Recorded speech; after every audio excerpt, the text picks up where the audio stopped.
Hello, welcome back to another video, and my name is Srujan. It's been so long I've made a video and I have been procrastinating to make one. And I thought, okay, this is the time to beat the procrastination and share the video which I'm working on for the people out there who are learning online.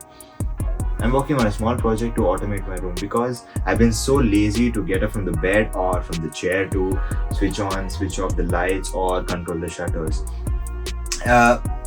And also I'm adding a few more features like what is the temperature outside and inside, the humidity outside and inside to this application. So you guys must be wondering why do we have to do this on our own? Because there are a lot of home automation devices, plug and play devices, which are available in the market.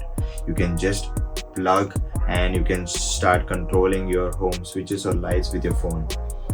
But I chose to do it because I love playing with these devices, and it's fun and exciting to build something like this. So in this project I'll be using a Raspberry Pi and Raspberry Pi as the main control, and I'll also be using ESP32, which will be installed in the different appliances. In this video, this is like a preliminary video to reach the goal of room automation. That is, in this video we'll be installing MQTT on Raspberry Pi. So what is MQTT? MQTT is nothing but it's a messaging protocol which works on the basis of subscribe and publish, I can say. And this is nothing but a network protocol which is used in IoT. I have also made a few more setup videos like installing the OS on the Raspberry Pi and installing the Node-RED on the Raspberry Pi, which are also important to complete this project. So I'll be mentioning the link in the top corner here, and you can check that videos as well. So let's get started by installing MQTT on Raspberry Pi.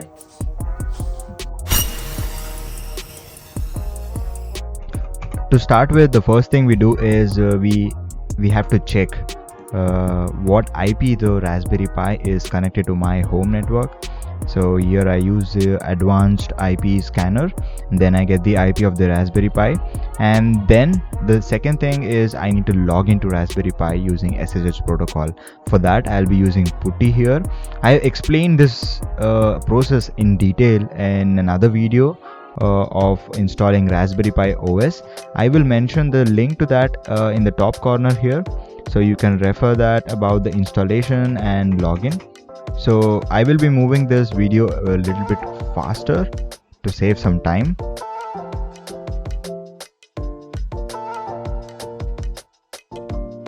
So once I've logged into Raspberry Pi, the next thing I do is update the Raspberry Pi OS. So it might take a while, so I will just fast forward the video for you guys. So you can use this command to upgrade and update your Raspberry Pi OS.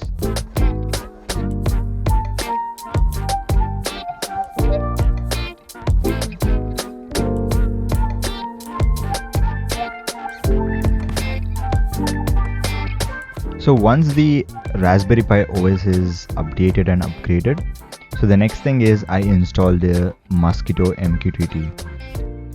So you can use this command to install Mosquitto MQTT in the Raspberry Pi OS.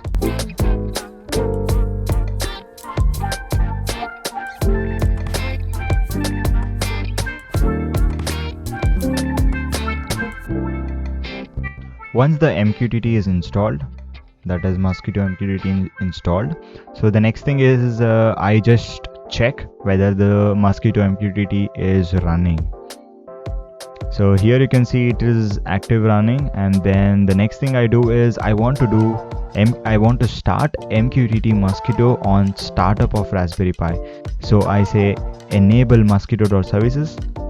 So then it says okay, I always run this Mosquitto MQTT on startup of Raspberry Pi.